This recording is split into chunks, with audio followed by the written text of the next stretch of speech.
안녕하세요. 안녕하세요. 이제 50의 나이를 바라보고 있는 평범한 남자입니다. 저는 35살 때 부모님의 권유로 손자리에서 아내를 만나 결혼을 하였어요. 아내는 사업하시는 저희 아버지 회사와 거래하는 거래처 사장의 딸이었고, 아버지들 간의 약속으로 저희는 자연스럽게 결혼을 하게 되었어요. 부모님들의 정략 결혼이긴 했지만 저는 아내의 청순한 외모와 조신한 성격이 마음에 들었고, 결혼을 하면 내조를 받으며 잘 살 수 있을 거라는 확신이 들었습니다. 저희는 6개월 정도 만났는데 실제로 저희가 만난 건 손가락으로 꼽을 정도로 많지 않았어요. 제가 아버지의 회사에서 경영 수업을 받으며 일을 하느라 매우 바쁜 나날들을 보낼 때이기도 했고, 아내 역시 미술을 전공하여 아이를 가르치는 과외의 일을 했는데 그때 당시 학생들 입시를 준비하느라 너무나 바빴기 때문이죠. 그렇게 짧은 연애를 하고 결혼을 하던 결혼식 당일에 장모님이 저에게 다가와서는 우리 진아가 좀 예민하네. 자네가 잘해주게. 라고 하시더군요. 저는 딸을 시집 보내는 부모의 노파심 정도일 거라 생각하며 걱정 마시라고 말씀드렸죠. 하지만 결혼을 하고 장모님의 그 말이 하루에도 수십 번씩 생각나게 될 줄 그때 미처 알지 못했습니다. 처음 저희의 신혼생활은 순탄했어요. 크게 아내와 부딪힌다든지 경제적으로 어렵다든지 그런 것들은 전혀 없었어요. 결혼하자마자 아이가 생겼기 때문에 저는 모든 부분을 아내가 편한 것으로 맞춰주었죠. 그런데 어느 날부터 아내가 이상한 행동들을 하기 시작했어요. 제가 퇴근하고 집에 갔는데 벽걸이 시계가 시간이 맞지 않기에 건전지가 다 되었나 싶어 건전지를 교체해 놓은 적이 있었어요. 그런데 그 다음날 또 시간이 맞지 않더군요. 시계 뒷면을 보니 건전지가 빠져 있더군요.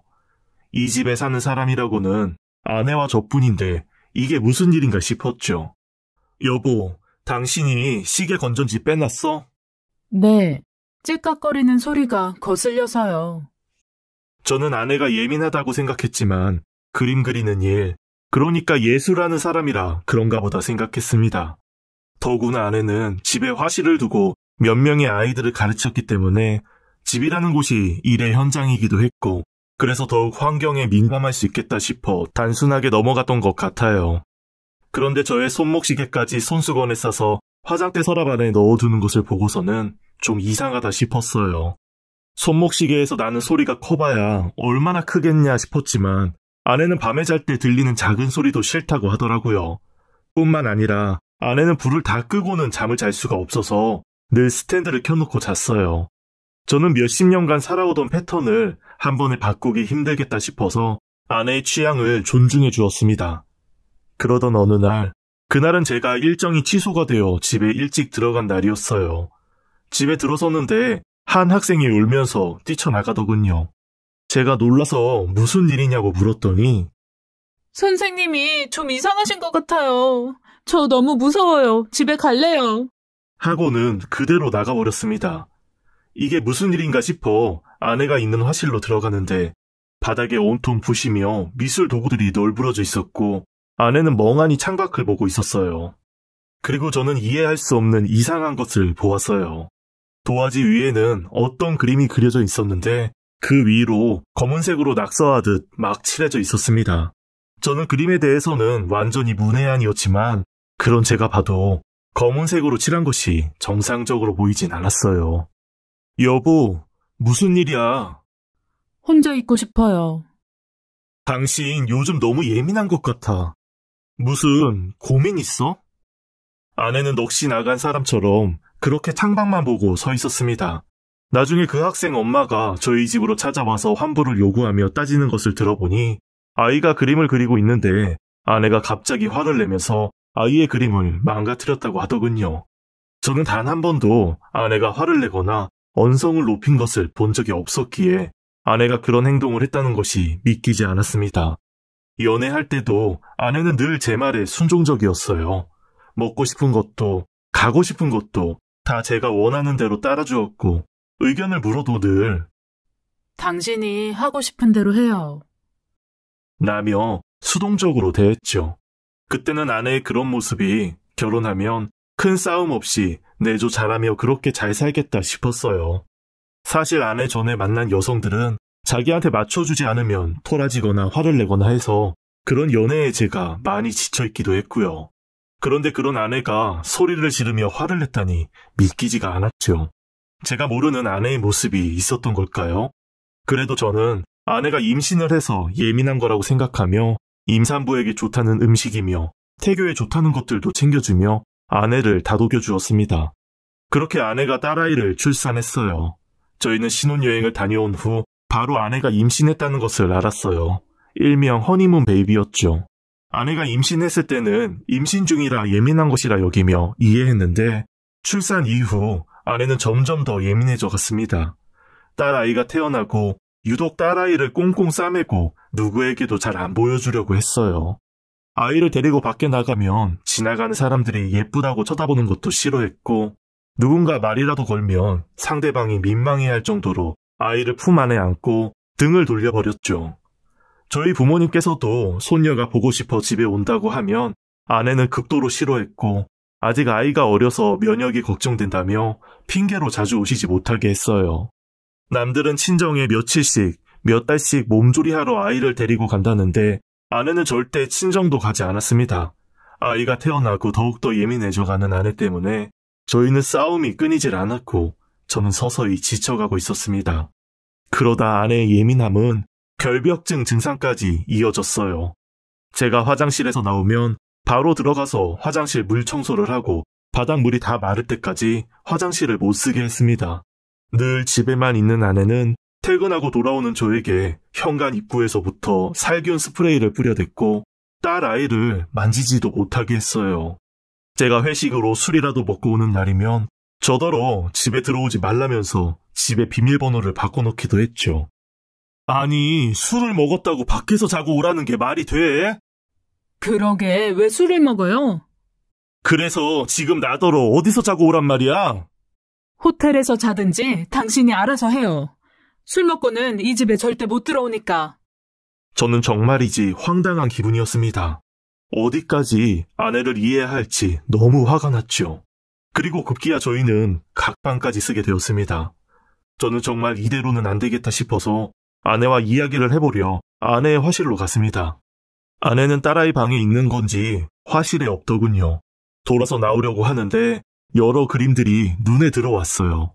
한쪽 벽면에 그림이 쌓여 있었는데 아내가 망가뜨렸다고 하는 아이의 그림도 있더군요. 그날은 까만색 먹칠한 것만 눈에 들어왔는데 그림을 자세히 들여다보니 그 그림은 행복해 보이는 한 가족의 모습이었어요. 아버지가 아이의 목마를 태우고 있었고 그 모습을 엄마가 웃으며 지켜보는 그림이었어요. 그런데 아내가 까만색으로 먹칠한 것은 아버지의 모습이었어요. 몇 개의 그림을 더 보는데 아내의 그림은 제가 이해할 수 없는 어두운 그림들이 많았습니다. 어떤 한 그림은 까만 배경에 시계만 그려져 있었고 어떤 그림은 웅크리고 혼자 울고 있는 소녀 옆에 새하얀 토끼가 그려져 있는 그림도 있었죠. 저는 아내에게 무슨 일이 있었다는 것을 감지했고 아내의 정신이 지금 굉장히 불안정하다는 것을 느낄 수 있었어요. 그래도 저는 가정을 지키고 싶었기에 아내에게 정신과 상담을 받아보자고 했습니다. 여보, 우리 같이 상담을 받아보자. 당신 너무 예민한 것 같아. 한번 생각해봐. 우리 세 식구가 웃으며 마주한 적이 언제인지. 내가 문제라는 건가요? 아니, 그 말이 아니라 나에게도 문제가 있을 수 있으니 그걸 같이 상담을 받아보자고. 그러나 아내는 싫다고 했고 며칠을 설득해 보았지만 소용이 없었습니다. 저는 정신과 의사로 일하는 친한 친구에게 아내의 상태를 이야기하니 아내가 심리적으로 굉장히 불안하고 강박증도 심해 보인다며 과거 어떤 충격적인 일로 인해서 잘못된 좌아상으로 자란 사람들에게서 종종 나타나는 증상이라고 하더라고요. 심해질 수 있으니 빨리 상담을 받아보길 원했어요. 저는 집이 편하지 않으니 일이 손에 잡히지도 않고 그 길로 곧장 처가댁으로 갔습니다. 그리고 장모님께 그동안의 아내의 행동에 대해서 모두 말씀을 드렸죠. 진아가 어릴 적부터 많이 예민하긴 했어. 얘기도 잘 안 하는 애라 늘 소심하고 내성적인 아이였지. 하지만 이건 예민하고 말고의 문제가 아니라 일상생활과 부부 생활이 힘든 상태예요, 장모님. 장모님께서 아내를 설득하셔서 정신과 상담을 받을 수 있도록 도와주세요. 그 아이가 내 말을 듣겠나? 자네가 잘 구슬려서 서로 참고 살게. 내가 진아한테도 잘 얘기할게. 장모님께서는 이 상황을 단순한 부부싸움의 정도라고 생각하는 것 같았어요. 아내의 심각성을 전혀 알지 못하셨어요. 집은 더 이상 쉼터의 집이 아니었고 제가 꿈꿔왔던 행복한 가정은 어디에도 없었어요. 저는 집이라는 공간이 싫어졌고 언제까지 이렇게 살아야 하나 싶어 무척이나 괴로워했어요. 그래도 눈에 넣어도 아프지 않는 딸 때문에 오직 그 아이 하나만 보고 참았습니다. 그렇게 시간이 흘러서 딸아이가 5살을 맞이한 어느 날 제가 이혼을 결심하게 되는 사건이 일어났습니다. 예은아, 아빠랑 놀이터 가서 놀까? 아빠, 나 나가도 돼? 그게 무슨 말이야. 당연히 나가도 되지. 정말? 엄마한테 혼날 텐데. 저는 이게 다 무슨 소리인가 싶었습니다. 딸아이는 시무룩해져서는 조용한 목소리로 예은이도 밖에 나가서 친구들이랑 놀고 싶어. 예은아, 오늘 어린이집 가서 친구들이랑 안 놀았어? 응, 엄마가 이제 어린이집 안 가는 거래. 저는 황당해서 아내를 불렀습니다. 예은이가 어린이집에 안 간다니 무슨 말이야? 어떤 애들이 오는 줄 알고 예은이를 그 무리에 보내요. 제가 집에서 가르칠 거예요. 아니, 남들 다 다니는 어린이집인데 그게 무슨 말이야? 왜 그렇게 과잉 보호를 하는 거야? 과잉 보호라니요? 그럼 당신은 예은이한테 무슨 일이 일어나도 상관없다는 거예요? 대체 무슨 일이 일어난다는 거야?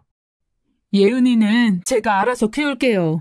불안해서 집 밖에 데리고 나갈 수가 없단 말이에요. 저는 더 이상 참을 수가 없었습니다. 딸아이한테까지 그 영향이 갈까봐 겁이 났고 정말 더 이상은 못 참을 것 같아 이혼을 하자고 했습니다. 아이는 제가 키운다고 했죠. 아내는 그제야 울면서 잘못했다고 이혼만은 안 된다고 매달렸어요. 그때 당시 저는 아이 때문에 완전히 이성을 잃은 상태였고 아내에게 이혼을 해달라고 소리쳤습니다. 그동안 아내에게 쌓였던 것들이 모두 폭발해버린 것이었죠. 아내는 제 말에 자리에 주저앉아 펑펑 울었습니다. 저는 그날 이후 딸아이를 저희 부모님 댁에 맡기고 이혼을 진행했어요. 아내는 절대로 이혼은 안 된다고 매일같이 울면서 매달렸습니다. 저는 아내가 왜 이렇게 되었나 싶기도 하고 그리고 몇 년을 아이 엄마로 저의 아내로 살았는데 안타까운 마음이 들며 마음이 약해졌어요. 그래서 아내에게 그럼 저번에 내가 말한 정신과 상담 같이 받자 라고 했습니다. 아내는 잠시 머뭇거리다가 결심한 듯 알겠다고 했고 그렇게 저는 아내와 함께 정신과 상담을 받았어요.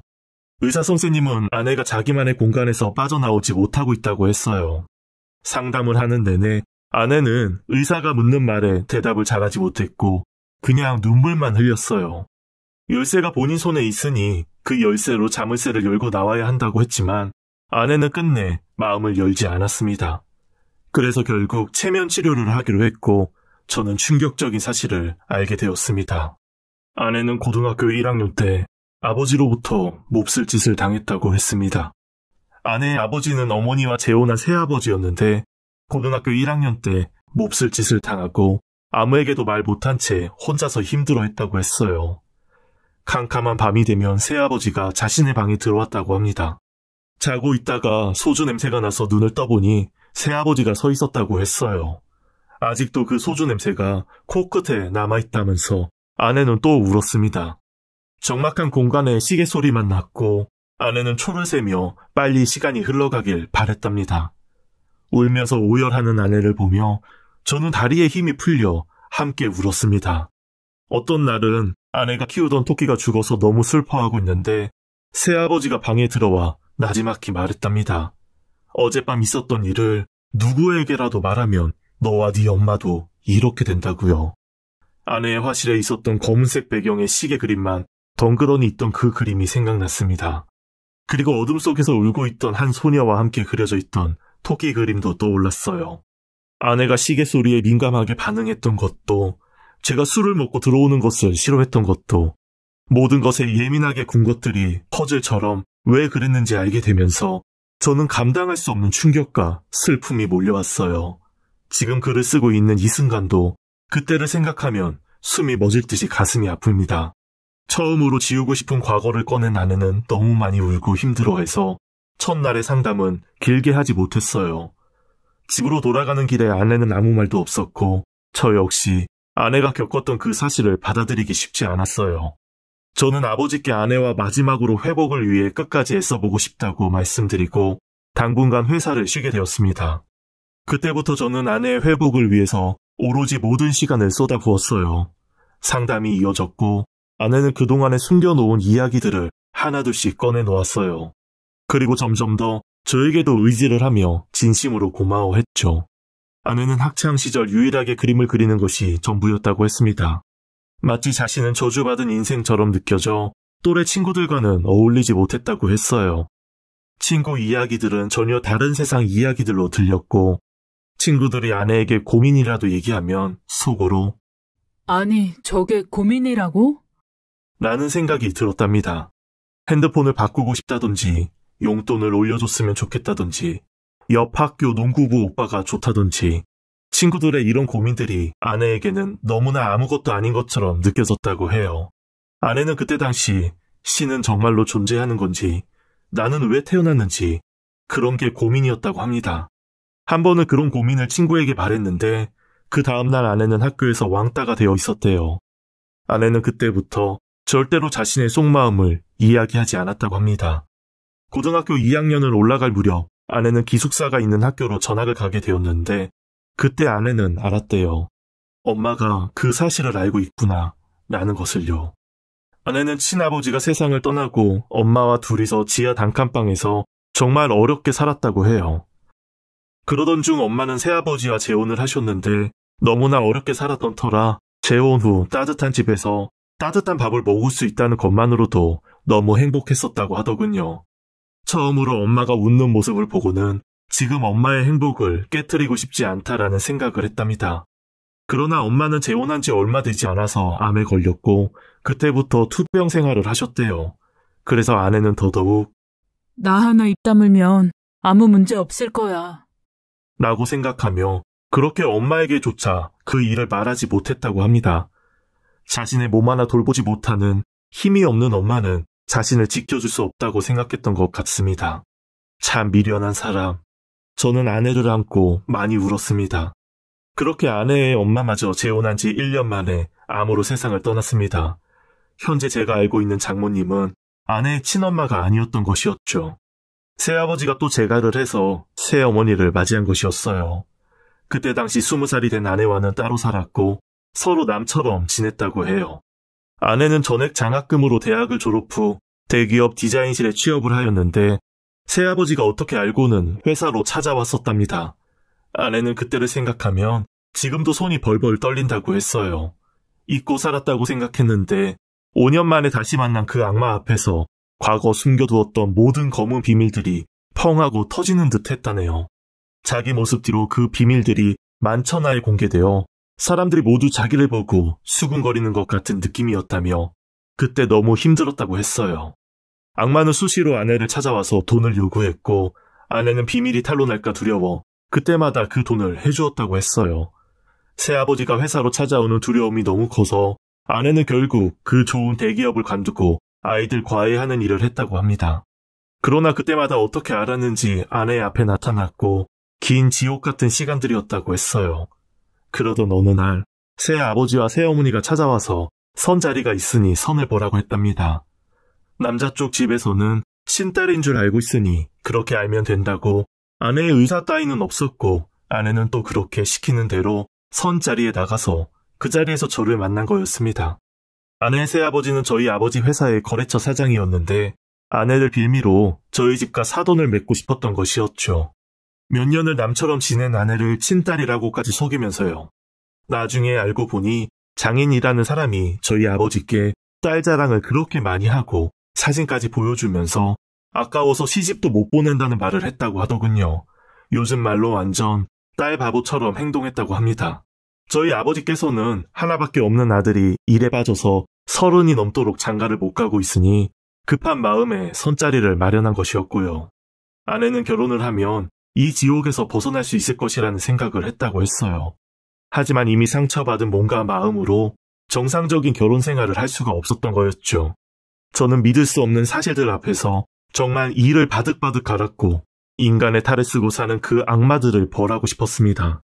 우선은 제 부모님께 가서 상황을 설명해야 했는데 차마 이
부모님이 친부모가 아니라는 사실과 오랜 시간 학대를 받으며 컸다라는 이야기를 하였습니다. 저희 부모님께서는 어떻게 친딸이라고 속이고 결혼을 시키고 그것도 모자라 이렇게 여린 아이를 학대할 수 있었냐고 당장의 인연을 끊으라며 아내를 사랑으로 감싸주셨어요. 아가, 그동안 말도 못하고 혼자 얼마나 힘들었니? 앞으로 내가 네 엄마이니 나한테 기대거라. 어머님, 감사해요. 저희 어머니와 아내는 그날 많이 울었습니다. 다음날 저는 회사로 출근해서 장인을 회사로 불렀습니다. 몇 달째 제품의 하자율이 너무 높네요.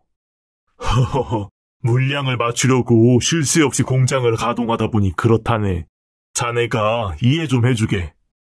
그걸 제가 이해해야 되나요?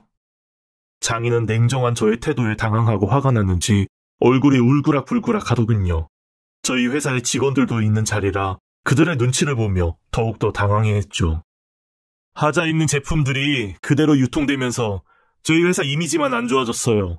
전년 대비 매출이 급격하게 하락했는데 그 원인을 제품 하자에 대한 불만으로 보고받았습니다. 아, 그게 앞으로 주의를 하겠네. 앞으로 같은 건 없습니다. 이 바닥에서 일 못하면 거래 못하는 건 당연한 이치 아닌가요? 앞으로 있을 계약 연장은 없는 걸로 하죠. 그리고 제품 하자에 대한 손해배상 청구도 있을 겁니다. 제가 자리에서 일어나자 장인이 저를 붙잡으며 말하더군요. 아이 자네 이게 무슨 말인가? 지금 거래를 끊겠다는 말인가? 나 진아 아빠야.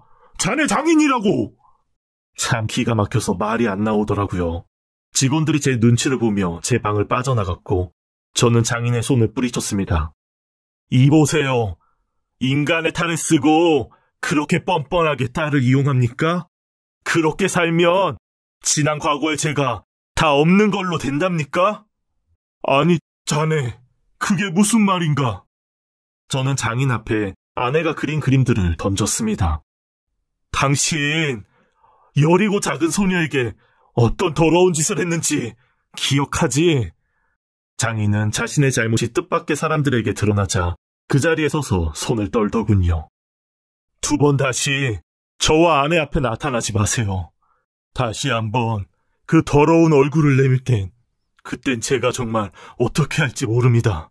지난 과거 다 까발려서 얼굴 못 들게 다니게 할 수도 있어요. 근데 그것까진 제가 안 하고 참는 겁니다. 당신 때문이 아니라 진아 때문에요.